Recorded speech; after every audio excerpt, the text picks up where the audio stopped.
السلام علیکم ورحمۃ اللہ وبرکاتہ۔ بسم اللہ الرحمن الرحیم۔ شروع اللہ کے نام سے جو بڑا مہربان نہایت رحم کرنے والا ہے۔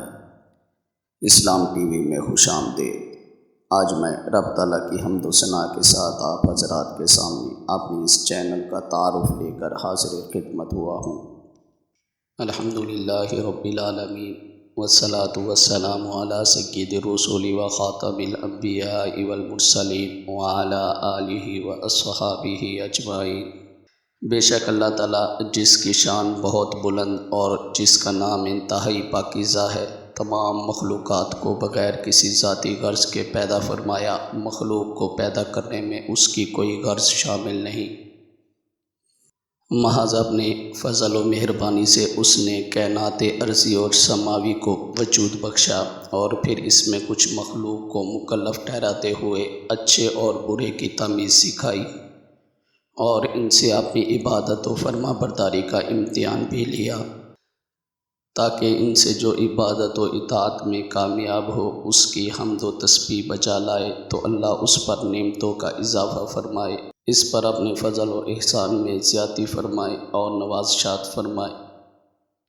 ان تمام مخلوقات کو پیدا کرنے کے باوجود اس کی سلطنت و بادشاہت میں ذرہ برابر بھی اضافہ نہ ہوا، اور وہ ان سب کو نیست و نابود کر دے تب بھی اس کی سلطنت و بادشاہت میں بال برابر بھی کمی نہ آئے گی، اس لیے کہ تغیرات احوال اس پر اثر انداز نہیں ہوتے، خوشی اور غمی کی کیفیات اس پر اثر انداز نہیں ہوتی، گردش ایام اس کے زمانہ حکومت میں کمی نہیں کر سکتی، کیونکہ وہ خود ہی زمانہ ہے اور ہر طرح کی گردش فلک کا مالک و خالق ہے۔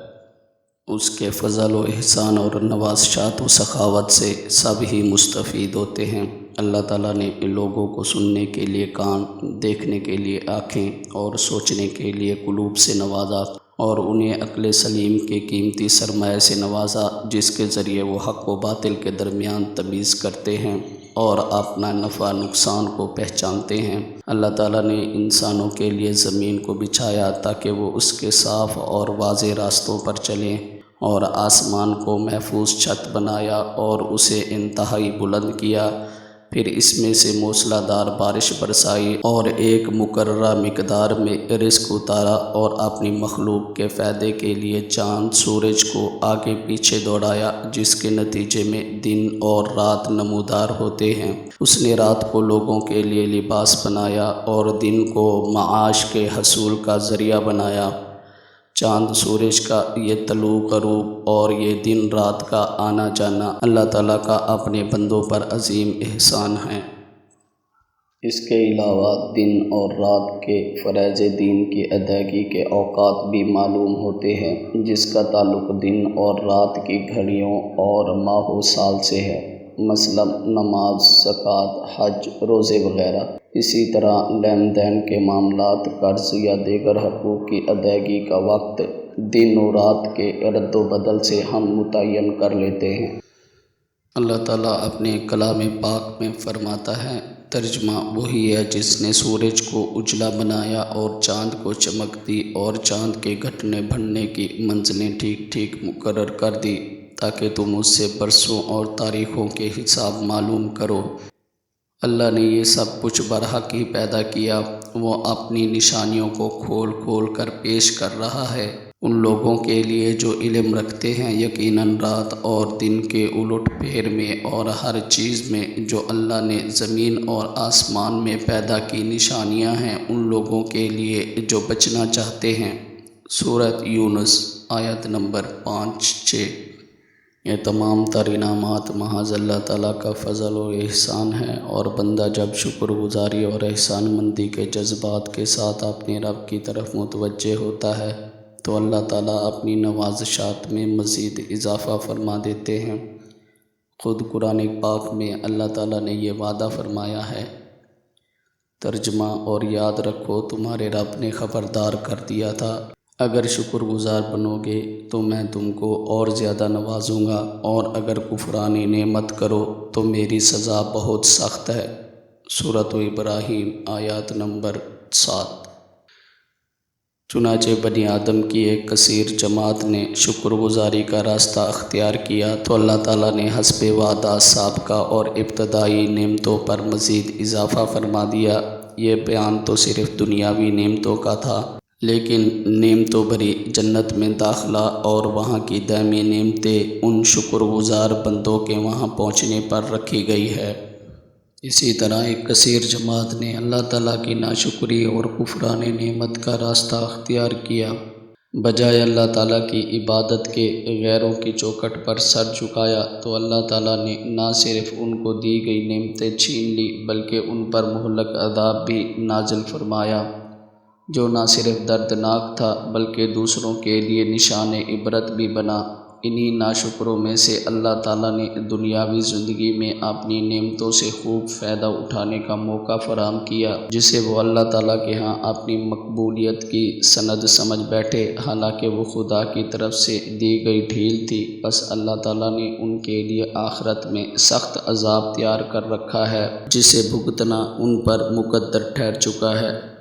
اے اللہ، ہم تیری پناہ چاہتے ہیں عذاب سے اور ہمیں گمراہوں کا ساتھی نہ بنا۔ ہم اللہ تعالیٰ کی پناہ چاہتے ہیں ایسے عمل سے جو اس کی ناراضگی کا سبب بنے، اور ایسے عمل کی توفیق کا سوال کرتے ہیں جو اس کی رضامندی، محبت اور قرب کا سبب بنے۔ آمین یا رب العالمین۔ میں اپنے اس چینل میں ہر زمانے کے بادشاہوں کا تذکرہ کروں گا۔ اس کے علاوہ سابقہ اقوام کے عروج و زوال کی داستان اور ان کے جملہ حالات و واقعات اور ان پر ہونے والے فضل و انعام کا تذکرہ کروں گا۔ میں اپنے اس چینل میں 3 مختلف گروہوں کے انداز میں یہ واقعات بیان کروں گا۔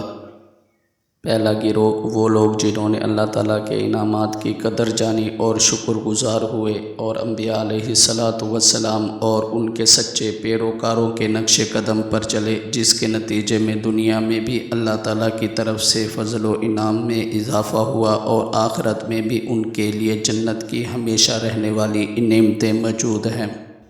دوسرا گروہ وہ لوگ جنہوں نے اللہ تعالیٰ کی نافرمانی کی، اس کی نعمتوں کی ناقدری کی اور اس کے ناشکرے ہوئے، اور نہ صرف انبیاء کی نافرمانی کی بلکہ ان کا مقابلہ بھی کیا، جس کے نتیجے میں اللہ تعالیٰ کی طرف سے دنیا میں ان پر دردناک عذاب نازل ہوا اور وہ دوسروں کے لیے عبرت کا نشان بنا دیے گئے، اور آخرت میں بھی ان کے لیے مزید عذاب و سزا کے لیے جہنم تیار ہے، جیسا کہ قوم سمود، عاد، فرعون، نمرود وغیرہ۔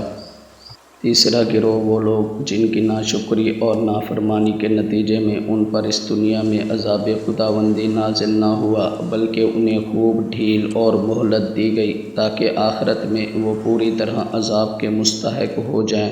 ان کے تمام بدعمالیوں اور بدافعالیوں کا عذاب انہیں اکٹھا آخرت میں بھگتنا ہوگا، سو یہ گروہ آخرت میں ہی اپنے حصے کی سزا بھگتے گا، جیسا کہ موجودہ کافر، مشرک اور غیر مسلم لوگ جو اللہ تعالیٰ پر یا نبی کریم صلی اللہ علیہ وآلہ وسلم پر ایمان نہیں لاتے۔